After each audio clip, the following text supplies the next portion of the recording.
Alright, so today we're looking at Glock pistols. This one happens to be a Glock 19, but this information will apply to all Glock pistols up to Gen 5s, unless they've changed anything significant, which in my experience, they haven't. But the first thing you want to do is dump the mag, make sure it's empty, make sure the gun's empty, and it is.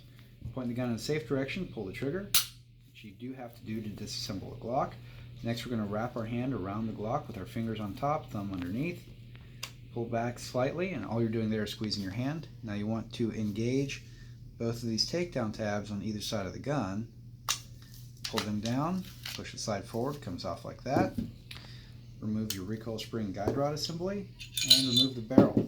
That's about as apart as you're going to need to take it. Now to clean this gun, you'll need to clean these 4 points right here, clean up in here a little bit, make sure all this area is clean. Then you'll come over to the slide, you'll clean out this entire area over here, clean out the breech face there, and these rail cuts here. And on the barrel, of course, you'll want to clean off this feed ramp, any crud you have built up back here, inside the chamber and down the bore.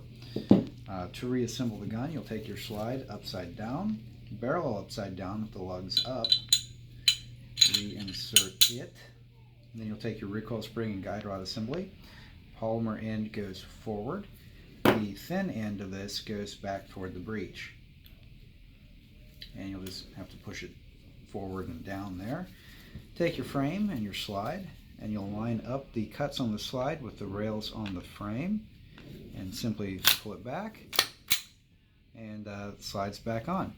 Now, of course, we've disassembled the gun, so we'll need to do a function check to make sure everything's working fine. So ensure that it is empty, point it in a safe direction, pull the trigger, leaving your finger and the trigger depressed to the rear.